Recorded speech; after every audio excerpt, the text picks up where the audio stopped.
Aries Diary. This is the 7th entry in my diary. As time passed, things began to accelerate for me in school.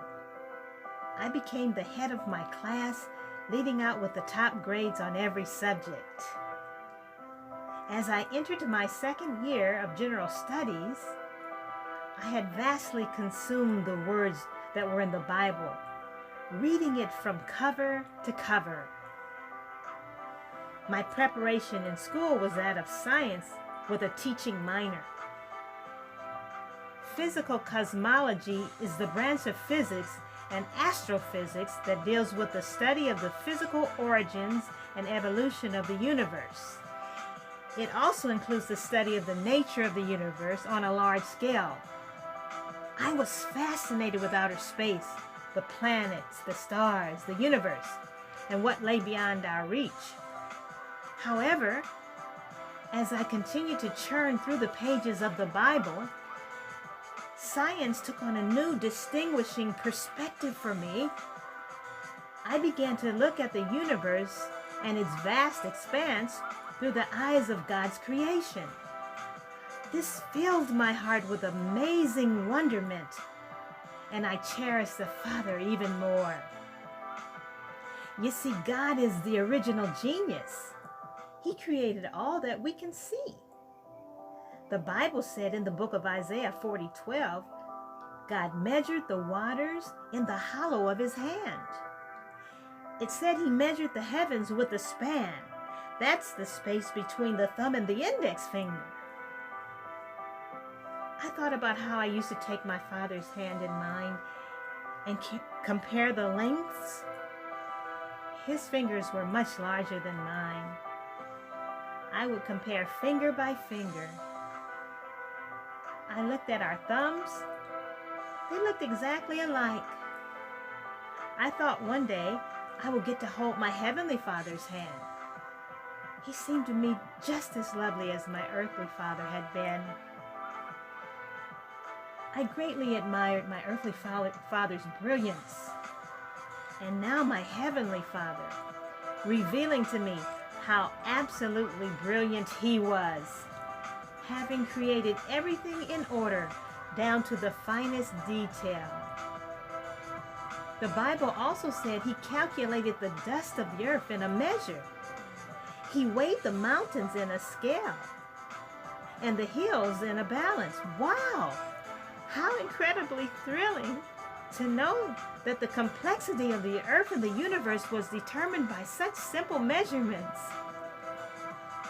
My God not only was loving and kind, he was the most intelligent being there is.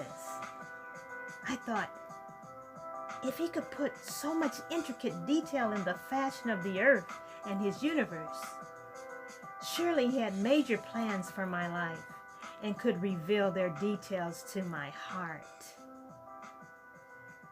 As I continued to attend college and the little church just around the corner, I began to question God about why we didn't see the miracles that Jesus said we would see if we believed. For you see, people around me were getting sick. My heart longed to see my mother's health return. My father began to experience symptoms of chronic illness. He continued to function in life, but a mere fraction of his old self. As I went off to school, I kept my parents in prayer before the Lord. Then, there was given to me a book by one of my good friends I met in school. I guess I would bubble over my dilemmas with her, and she picked up on him, knowing God a little more than I did. It was a book written about the authority of the believer. And within its pages, I was set on a path of knowledge which would supersede anything I had previously learned. God had lovingly moved toward me once again.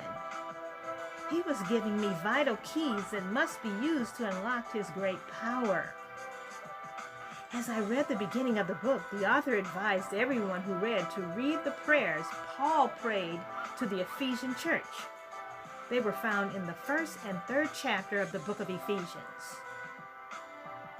These prayers were written to the church of Ephesus. Paul was praying that they would be filled with the knowledge of his will and all spiritual understanding. That sounded right. For God indeed is a spirit, and we are spirit beings possessing souls, which are our mind, will, and our emotions, and we live in our body, which is our earthly house. So if we could understand his knowledge from our spirit with spiritual understanding, we would be able to walk as Jesus walked and do the works that Jesus did. He prayed that they would be filled with the knowledge of his will. Oh, how my heart desired to know and be filled with the knowledge of his will. For then and only then could we serve him correctly. The author of the book told us to put our name in the text instead of the Ephesians. Then the prayer would be made personal to us. I determined, before I read any further in the book and its pages, to do just that.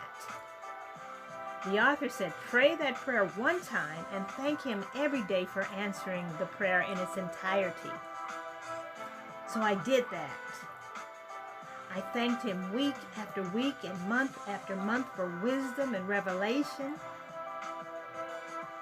And I gave him thanks each day, and I praised him that he loved me and heard my prayer. Then things begin to shift.